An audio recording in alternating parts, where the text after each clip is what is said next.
Welcome to another episode of Faithfully Podcast. I'm your host, Nicola Menzi. In this episode, you'll hear an interview that Faithfully Magazine's associate editor, Timothy Isaiah Cho, conducted with hip-hop artist and author Lecrae about his new projects. They also talk a bit about how things are going at home for Lecrae amid the coronavirus, and his perspective on dealing with sudden changes brought about by the pandemic. The rapper, whose projects include the forthcoming album, Restoration, and a new book titled I Am Restored, How I Lost My Religion But Found My Faith, also clarifies his relationship with white evangelicalism. Take a listen. How are things going with you? Just with the coronavirus, and I know you have kids too, so I mean, is it changed up a lot of things just in terms of your own personal and family life? Oh my gosh. It has been, an incredible ride. It started off as like a wild, twisted roller coaster, and now it's been like a wonderful hayride. So, yeah, once we just kind of got used to it and just owned it as a new normal, we really started to find some sweet moments in it all, and some really, great opportunities that we didn't have before. So I'm actually appreciating getting quality time with the family and being able to help my kids with their work more, and just being involved in ways that I wasn't historically. That's great. At the end of this year, it'll be 16 years since your first album came out? Something like that? Oh, that's crazy. That's crazy. So I think your first album was 2004 with Real Talk, if I recall. So it's been a lot of time has passed. So I'd love to first start off to hear, just where you are now as an artist compared to where you were when you first started. How has your art changed? That could be either in the message, in the style. How has it deepened? How has it matured? Have things completely changed in some ways? Have things stayed the same? Like if you were to sit in the room with yourself in 2004, how would you, what kind of a conversation would you have with yourself? Oh man, I think the music has changed from gone from youthful idealism, where you're just idealistic about what you can do, and you really believe that, you can change the world, and they're idealistic about it. And then it's turned from youthful idealism to kind of, life happens to you, and you realize you're not as powerful as you thought you were, and that problems are always going to exist. Even Jesus said the poor will always be among us. And then you get a little cynical. So I had a cynical phase. And now I kind of have arrived in a realistic phase. So I think when idealism meets cynicism, you get realism. And so I was idealistic. I thought, all I needed was the truth, and I scream it out loud, and the whole world was going to change at the drop of a dime. And then it didn't happen that way, and life was hard, and I was bitter. And then now I'm like, okay, the idealism is good, and you can make a difference in this world, and you can make changes, but you also have to realize that, you'll die trying to see things change, and it all won't happen in your lifetime, and that's okay. And so that's kind of where I'm at now. And I would tell that young man, I'd say, hey man, keep doing what you're doing, and don't be discouraged when it doesn't work out quite the way you think it should. Yeah, I mean, reflecting on this too, that whole idealistic phase, I think a lot of us, have gone through that. I actually grew up listening to, your music, I think starting in 2010 or so. And so it's funny how you explain that whole kind of idealism to kind of cynicism to a realism, that whole jumping between those three phases. Do you think it's useful or helpful? Like, do you think it's helpful for people to go through that idealistic phase? I mean, for me, it's almost like I look back and I think, man, I was kind of naive in a way. But do you think God uses that for something? Like, is it helpful for us to even go through that phase, or should we just jump straight to the realistic phase? No, I think the idealism is good. I think it's good and it's helpful because you need that. You know, most of the major changes, societal changes, happen at around the college age level, because that's just that youthful idealism. That's where movements start, are around those age levels, because there's a naivete and there's just a belief that, you know, anything can happen. And I think you need that to see the meter moved. As you get older, you can get comfortable and you can get stagnant, and you need that kind of passion. I think I needed to be that way, because now I can look back on that and say, me not knowing any better allowed me to jump across a lot of dangerous chasms in life and walk through some crazy valleys, and because I didn't know any better, and I wouldn't be where I'm at if I was, you know, safe and stagnant. And so I had to do those things, and I didn't know it was going to cost me what it did. But I think it's necessary for us all to kind of have that mentality for a season in order to see how real life is, and also to get us further than we would have gotten if we calculated everything. It's like growing pains, huh? Absolutely, yeah.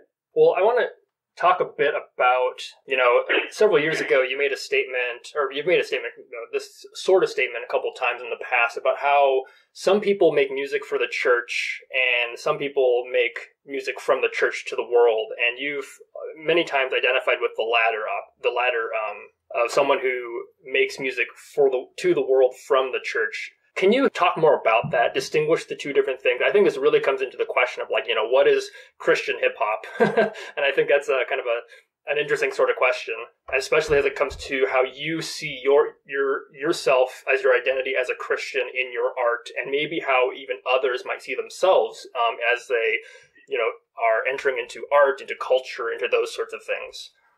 Yeah, you know what's funny is I still think that what I said there was true. Making music for the church, making music from the church to the world. I think there's three kinds of artists. There's the artist that is making music explicitly about things that happen in the church, for the church, that primarily only the church will understand. And then there are artists who make music from the church to the world, and the world knows that they're from the church, but they can understand some of the concepts. And it's kind of like, it allows them to say, okay, this is palatable. I can grasp what's happening here. And then I think there's the last kind of artist that is a believer, but is not speaking church language. Is speaking directly to the world and using, you know, concepts and parables that the world understands completely, but would not readily identify this type of artist as from the church. And when I talk about people like this, I'm thinking of like a Tori Kelly, or, you know, any, you know, John Bellion, who, you know, these are Christians, but you would not know them just for making distinctly Christian music. And at the end of the day, I think that this is more of a millennial question and millennial issue, Gen X, millennial, the Gen Zs, the newer kids, these delineations are not as important to them. You know, they just want to be authentic and make music, and whether it's Christian or what category it is not as big of an issue for them. That's interesting. So you've noticed that as, you know, as younger generations have been listening to your music, that's just not on their radar as much, or it's just not as much of an emphasis or an issue. Right. It's not a thing that they're wrestling with in the same way I think the generations before had to wrestle with. That's fascinating.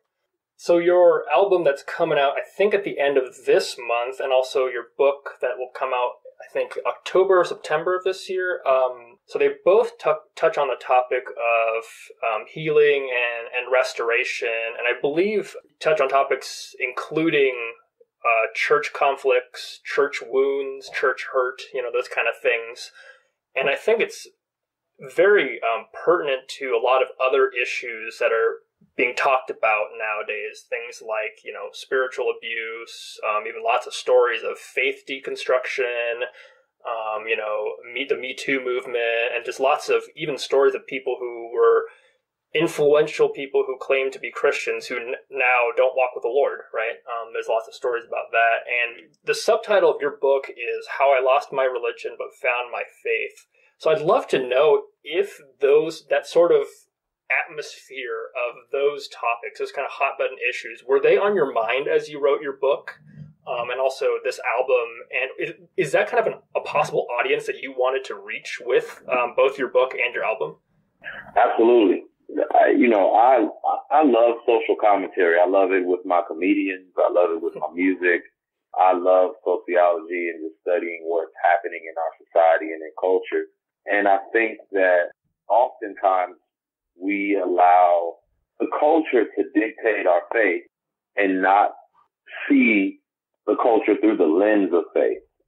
And so what do you do with the Me Too movements? What do you do when people are having crisis of faith? What do you do with those particular things?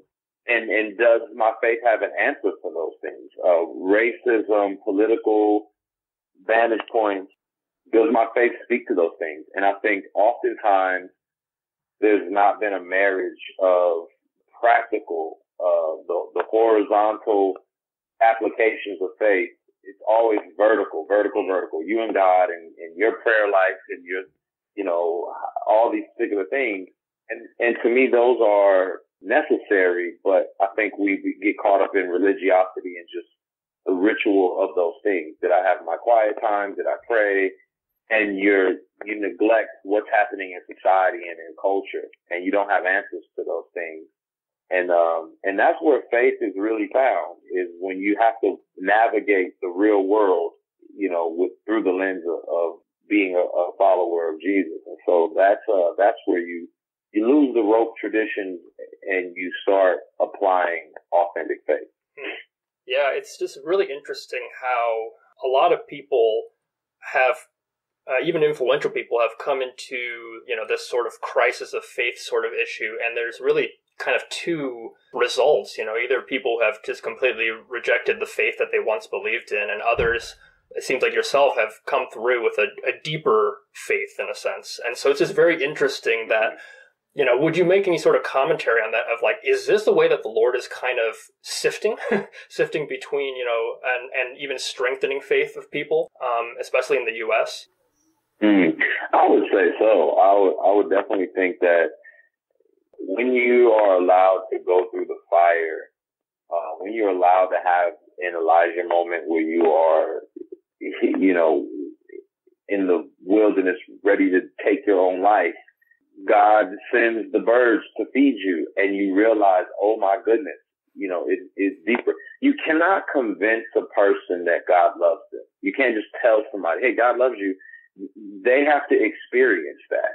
And I think that's what happens typically, is that you experience God's love in the midst of your doubt, your rejection, your failure.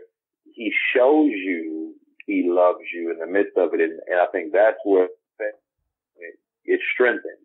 It's when you punted it, when you doubted, and yet he was consistent and faithful, that your faith deepens because you realize you weren't left to your own devices. And I think that's a big piece of it. You've reached the end of this Faithfully podcast preview. To enjoy the full episode, visit our website at faithfullymagazine.com and click subscribe.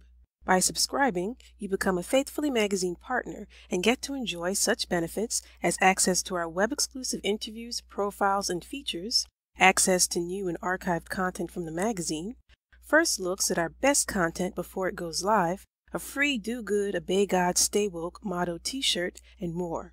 You can subscribe for as little as $1 for the first month and cancel at any time. Visit faithfullymagazine.com for details.